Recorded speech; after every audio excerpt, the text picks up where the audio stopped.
शुक्रिया। जय भीम आप सभी को। सुबह से इंतजार कर रहे हैं।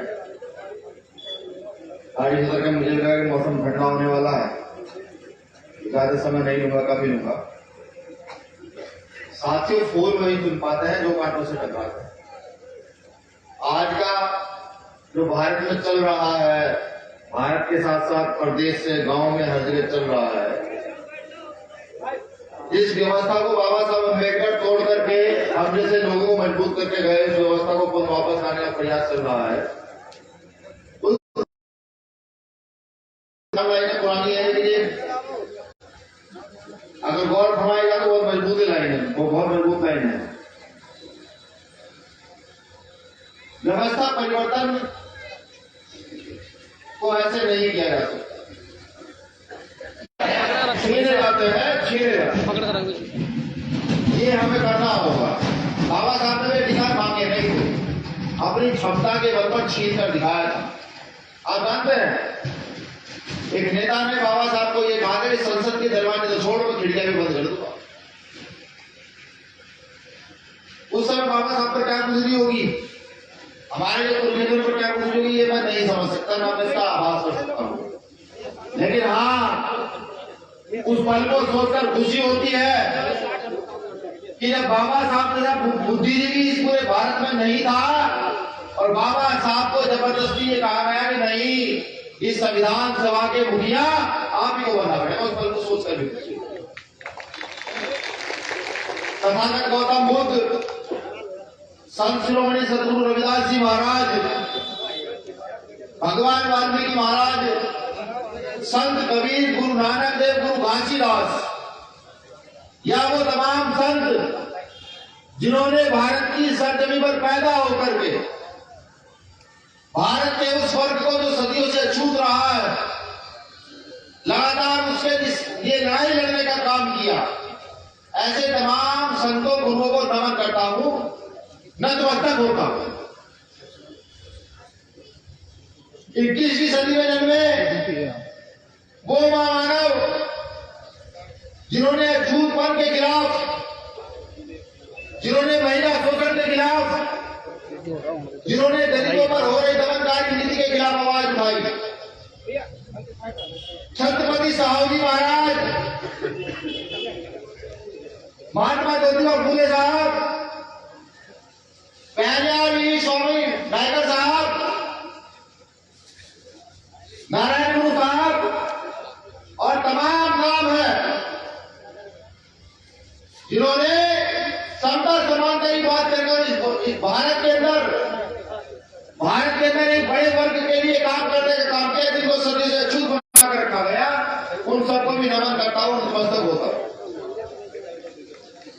आज एक विशेष नमन उनको भी करता हूं, क्योंकि अभी पीछे गणतंत्र दिवस गया। हालांकि गणतंत्र दिवस का मतलब बहुत कम लोग जानते हैं। अगर गणतंत्र दिवस के दिन आपने देखा होगा न्यूज चैनलों के माध्यम से, बाकी जमा न्यूज चैनलों के माध्यम से तो नहीं, सोशल मीडिया के चैनलों के माध्यम से, फेसबुक पेज, व्हाट्सएप, ट्विटर और अन्य माध्यमों से, कि बहुत सारे ऐसे संस्थान हैं कि जहां बाबा साहब की प्रतिमा को लेकर विवाद होता है। मैं तो बता दूं कि गणतंत्र दिवस जो मनाया जाता है वो इसलिए मनाया जाता है कि 26 जनवरी 1950 को भारत के अंदर संविधान लागू हुआ था। साथी गांव की भाषा में ये कहूं कि 26 जनवरी 1950 को गणतंत्र दिवस इसलिए मनाया जाता है कि यहाँ की महिलाओं को आजादी का अधिकार दिया गया,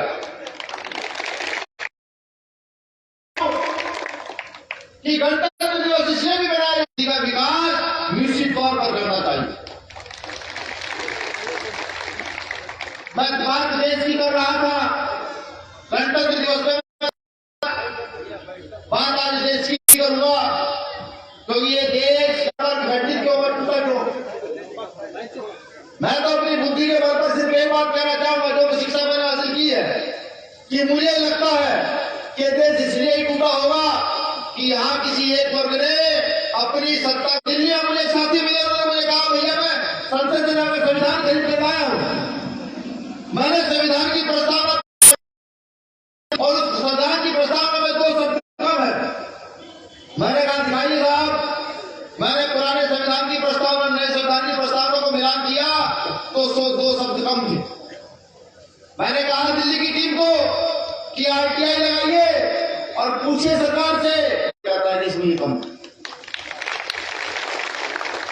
ये ताली बजाने का विषय नहीं है दोस्तों, ये गहन चिंतन का विषय है।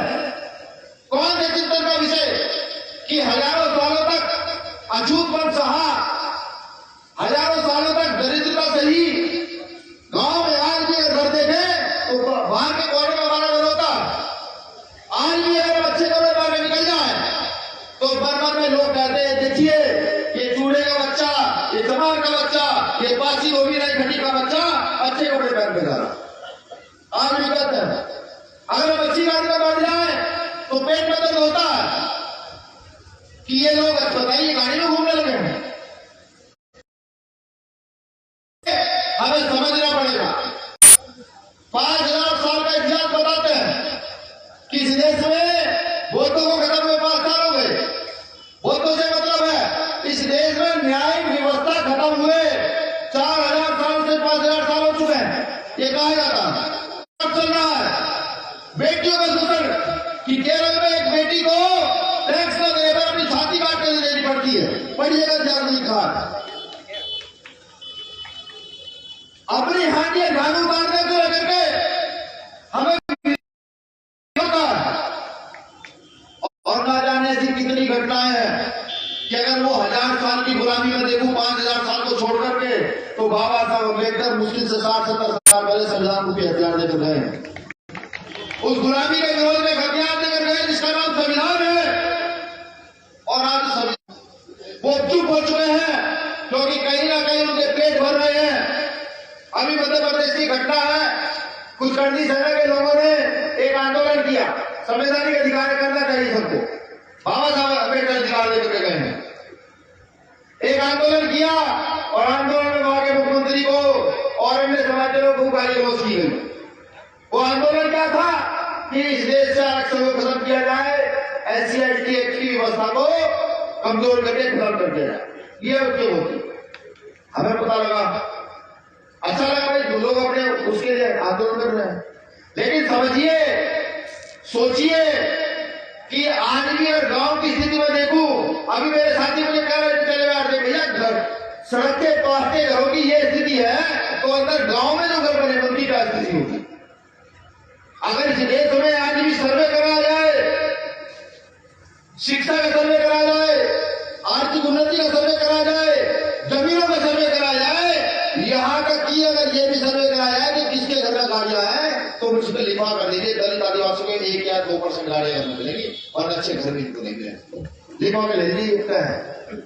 तो मैं मध्य प्रदेश का विषय बता रहा था, वहां से फोन आता है भारतीय जनता पार्टी के लोगों के, कांग्रेस के लोगों के, अन्य पार्टी के लोगों के, मौजूदा विधायक और MP है, हमारे कार्यकर्ताओं कहते हैं कि भाई आरक्षण बता लो, कुछ भी करो, जो मदद चाहिए हमसे ले।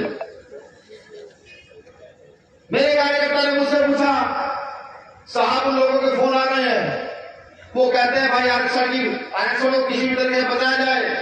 अभी तो इस देश में दलित आदिवासी पिछड़े मुसलमानों की उन्नति कुछ भी नहीं हुई है। वो कहते हैं साहब मदद दे दी है, हमने पूछा उनसे साहब क्या मदद देंगे कि वो संसाधन मुहैया कराना चाहते हैं। मैंने उनको कहा भाई उनसे कहना हाथ जोड़ करके अगर दम है वो जो कुत्ते का पट्टा गले में डाल लिया है उसको खोलने का, तो भाई खोल कर आए, आंदोलन में शरीक हो, वरना अपने घर रहे क्योंकि बीमार भी जब चलती है तो वहां पैसे देके भेजनी आती है। मैं भी कह रहा था अपने पार्टी के सचिव साहब से, मैंने साहब ये लोग जो आए हैं ये क्या हमने संसाधन मुहैया कराए? कहने के नहीं। हमने कोई ट्रैक्टर बस कोई भेजी हो? कहने के नहीं। मैंने कहा जब ये बिना ट्रैक्टर बस से इतने लोग आ सकते हैं और अगर आप ट्रैक्टर और बस के घर तक भिजवा दें क्या होगा? वो कहते थे साहब यहाँ शाहजहांपुर के ग्राउंड में पैर रखने की जगह नहीं, सड़क को पता नहीं किया लोगों को। तो मैंने यही जवाब आ दिया मध्य प्रदेश के अंदर भी कि नहीं, बिल्कुल नहीं। कहा मैंने कि अब एक रोटी कम खाएंगे, लेकिन बताए नहीं मध्य प्रदेश को कि अगर हम खड़े होंगे तो कितने मजबूत तरीके से खड़े। और पूरे देश का भीवार भी अगर मध्य प्रदेश चलने के लिए तैयार है। पूरे देश से लोगों के फोन आएंगे भैया मध्य प्रदेश चले, हम देखेंगे कितनी औकात है मध्य प्रदेश के मुख्यमंत्री की कि वो आरक्षण के खिलाफ कमेटी बनाने की मांग कर सकता। हम देखेंगे। ये मेरा बताने का उद्देश्य सिर्फ इतना ही है कि आज उत्तर प्रदेश के अंदर भी लगातार अन्याय अत्याचार शोषण बढ़ रहा है। उस शोषण की घटना का भी विचार भी दूंगा। आज एक व्यक्ति उत्तर प्रदेश के अंदर किसी के भी खिलाफ गलत होता है, वो लड़ता है, खड़ा हो जाता है। क्योंकि एक और चलन भारतीय जनता पार्टी का एक और चलन है कि अगर आप भारतीय जनता पार्टी के विरोधी हैं तो आपका घर टूट जाएगा, और अगर आप मुसलमान हैं तो आपका घर भी टूट जाएगा। ये भारतीय जनता पार्टी सरकार में हो रहा। एक व्यक्ति जो यहाँ के मुख्यमंत्री प्रधानमंत्री से लगातार चैलेंज देकर लड़ता है, वो कहता है कि किसी बेटे के साथ गलत होगा तो मैं खड़ा होऊंगा। वो कहता है जाति धर्म के नाम पर शोषण करोगे तो मैं खड़ा होगा, जिसका नाम भाई जिनसे का आधार बढ़ाऊंगा। अभी आपने देखा होगा सोशल मीडिया के माध्यम से कि एक जिले के गांव में कार्यक्रम होता है, वो वहां जाते हैं तो वहां पर कुछ दूसरे समाज के लोग गोली भी चलाते और हमारी गाड़ियां भी तोड़ देते। ऐसा नहीं कि हम जवाब नहीं दे सकते, बिल्कुल दे सकते हैं। अरे हमने जवाब दिए हैं। हमने 28,000 लोग 500 लोगों ने 20 को पैदल करके काट दिए थे। जवान रेजिमेंट जब लड़कर आई बर्मा से और अंग्रेजों ने कहा कि अलादीन फौज के साथ लड़ो, तो हथियार उठाकर अलादीन फौज के साथ चल दिए थे। हम तो लड़े हैं, जवाब दे सकते थे, दम है। गोली का जवाब गोली से देने का और गोली का जवाब गोली से देने का दम है। लेकिन बाबा साहब अम्बेडकर ने संविधान सामने रख दिया, करना नहीं, संविधान ऐसे नहीं मांगा। हमने एफआईआर दर्ज की, सब कुछ किया। एसएसपी महोदय कहते हैं कि बैठकर समझौता कर लीजिए, हमारे नेता के ऊपर गोली चला दो, हमारे नेता के साथी की गाड़ियां तोड़ दो, और तुम कहते समझौता करते। वो भूसे रखने नहीं दी जाती, उनको भूसे रखवाती है। लेकिन बेटियों को शिक्षा का अधिकार से आज ही वंचित किया गया है, उनके साथ खड़ी होती है। जिन मुसलमानों को तुम आतंकवादी जबरदस्ती बनाकर मारते पीटते हो, उनके साथ आकर खड़ी होती है। एक भी राजनेता ने ये नहीं कहा कि चंद्रशेखर आजाद नाम के व्यक्ति को भी इस देश में सुरक्षा करो। और मैं भी कहता हूं कि जुडिशरी की बात करूं तो सिर्फ एक वर्ग जो इस देश में पार्टियों में है, 1% भी नहीं होगा। भारत की पूरी जुडिशरी पर उसका अधिकार है। क्या भारत में और कोई जाति धर्म का व्यक्ति नहीं रहा जजमेंट में? बिल्कुल है, बिल्कुल है। भारत की व्यवस्था पर आगे कुर्सियों पर काबिल है, और वो लोकतंत्र का मतलब सही से समझ चुका। लोकतंत्र का मतलब समझिए क्या है? लोकतंत्र का मतलब है जिसकी जितनी संख्या वाली उसकी उतनी हिस्सेदारी।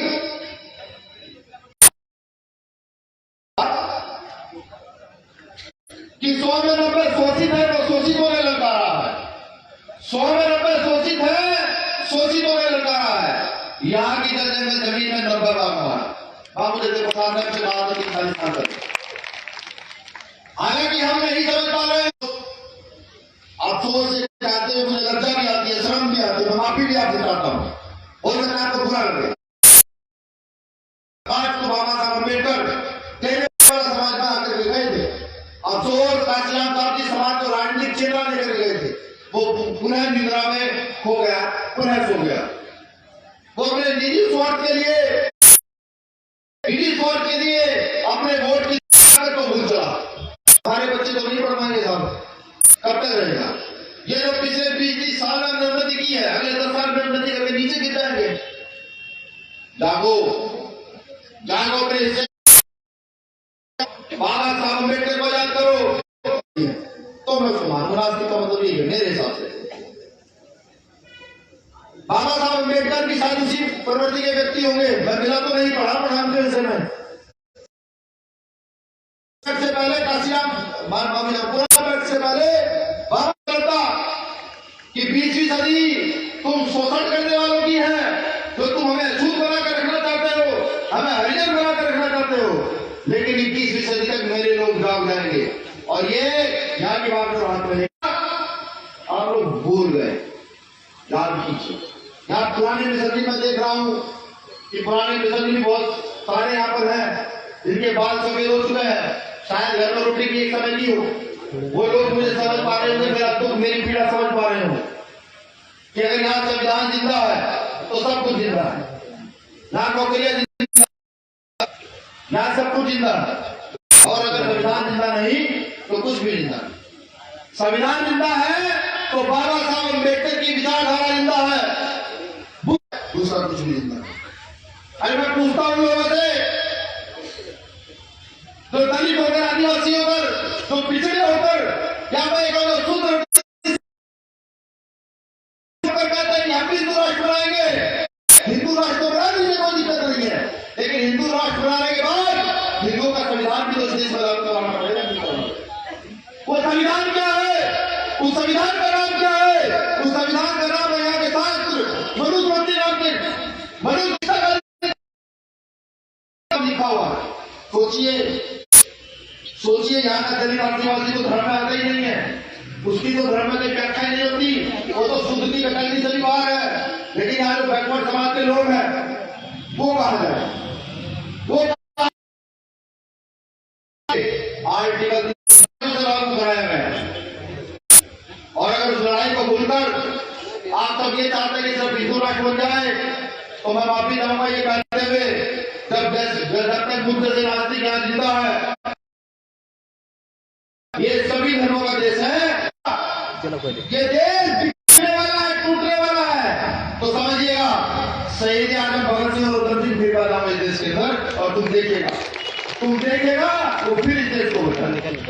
इतिहास की ओर मुड़िए, जानिए कि देश अंग्रेज के आए, जगह दी, रहना दिया, खाना दिया, और अपनी दलाली के चक्कर में इस देश को गुलाम बनाया। इतिहास पढ़िए, वो लोग अंग्रेज के संगी जिसको वीर सावरकर कहते हैं, उसका भी इतिहास पढ़िए कि वो सावरकर कौन था। अंग्रेजों से डरकर माफी मांगने वाला था, गूगल में सर्च मारिए, लेटर देंगे माफी कैसे पढ़े, वो उसको वहां कुछ बताते हैं, इतिहास में जाइए। अरे पढ़िए, जो लोग कूद कर भगत सिंह को कहते हैं क्यों था, पढ़िए डायरी भगत सिंह की, इन सबकी तबियत ढीली हो जाएगी। शिक्षा एक ऐसा साधन है, अगर आप शिक्षित और जानकारी वाले व्यक्ति हैं तो आपके घर में रोटी हो रहा हो, लेकिन आपको देखकर एक बार डीएम भी खड़ा हो जाकर फिर बहुत देर सोचने समझने के बाद याद आया कि वाकई अगर हम जैसे लोग शिक्षित ना होते तो हमें लगता है बाबा साहब के सामने इतना सारा घी, इतनी सारी धूपबत्ती और लगा करके और मंदिर बना चुके उधर माता टेकते रहते सिर्फ, भाई बाबा साहब ये करके, बाबा साहब ये करके। प्रयास कीजिए, लड़ने की क्षमता पैदा कीजिए, ये जीवन है, मौत तो एक बार आनी है, रोज नहीं आएगी। एक्सीडेंट में मर गए तो एक कह देगा भाई इसकी मौत यही लिखी हुई थी, तो अपनी मौत को खुद ही चुन लीजिए। आंदोलन करते हुए अपनी मौत को खुद चुन लीजिए, बताइए लोगों को नहीं, गलत के खिलाफ आंदोलन करते हुए आप लोगों को गई, और ये जो लोग खड़े हैं तो एक भी आदमी जिंदा रहा तो इस देश के इतिहास में आपका नाम दर्ज होगा कि न्याय के लिए आंदोलन करते हुए व्यक्ति यहां से सही हुआ। मैं निवेदन करता हूं, क्योंकि मेरा मानना है कि गरीब और कमजोर में फैसला नहीं हो सकता। अगर आपका एक भाई बहुत अमीर है, सक्षम है, और आप बहुत गरीब है, और दोनों में कोई बात हो जाए तो उन्हें फैसला नहीं होगा। तो गरीब आदमी का हाथ जोड़कर माफी मांगनी पड़ेगी, भाई मुझसे गलती हो गई, मेरा ये मानना है।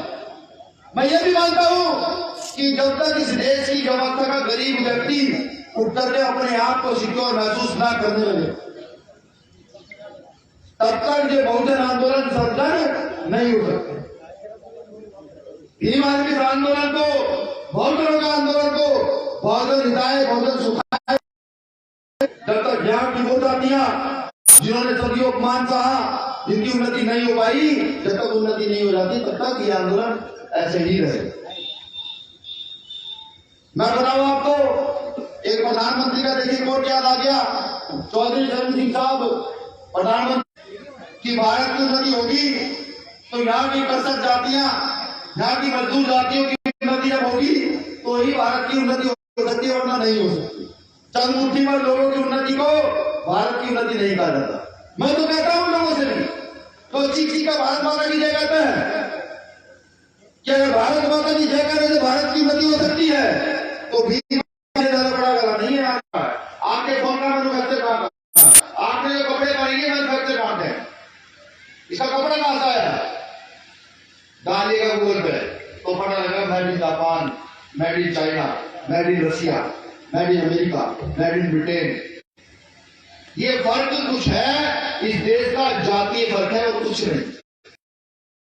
बिल्कुल मैं बहुत सारे उदाहरण दे सकता हूं कि ना जाति के नाम पर खिलाड़ी को आगे बढ़ने से रोक दिया जाता है। उदाहरण नहीं है, राजस्थान में एक दलित बेटी वेटलिफ्टिंग की चैंपियन वेटलिफ्टिंग में स्वर्ण लेकर आती है और वो दिल्ली से राजस्थान तक अकेली जाती है। तो है, मेरा तो ये मानना है कि भारत के खेलों में, सरकारी नौकरियों में, प्राइवेट नौकरियों में संसाधन लागू होना चाहिए जब तक वहां की जनता अपने आप को एक बराबरी पर फील न करे। हमसे अलग बात तो नहीं हो सकता। सुबह उठता है 4 बजे, झाड़ू लेके निकल जाते हैं, सबकी गंदगी साफ करते हैं और फिर हम ज्यादा महत्वपूर्ण गया है। अब समझ आ गया है कि संख्या के आधार पर इस देश का राजा हमारी कौम के किसी व्यक्ति को होना चाहिए। कौन सा मतलब यह है, जाति धर्म से नहीं, कौन से मेरा मतलब यह है जो हमारी तरह सोचता हो। इनको पता है कितने मार्को में कल लड़ेगी हमसे, राज्य नहीं लड़ेगी, पेट में दर्द हो गया। जो कुछ लिखा, अभी तुलसीदास पे विवाद चल रहा है, तुलसीदास पता कब थे यहाँ, जब मुगलों का राज, किसका राज था। ये सब सोचिए, विचार कीजिए और लड़ने के लिए खुद को तैयार कीजिए। इस देश को पुनः पहले गोरे के लिए आए थे, आज व्यापार के नाम पर यहाँ के अंग्रेज जो प्राइवेट अंग्रेज हैं उनके हाथ में इसको भेजा जा रहा है, धीरे धीरे करके भेजा जा रहा है। ठीक, उनकी मर्जी होगी, वो आलू दाल कितने रुपए किलो देंगे, आप नहीं लागे तो ये होगा। और अगर आप 20 साल के अंदर इस देश को सोने के लिए क्या होता है ये बताए। लेकिन आप सब लोगों को मेहनत करनी पड़ेगी, मजबूती से मेहनत करनी पड़ेगी, आपको अपनी जिम्मेदारी खुद समझनी पड़ेगी। मुझे पूरी उम्मीद है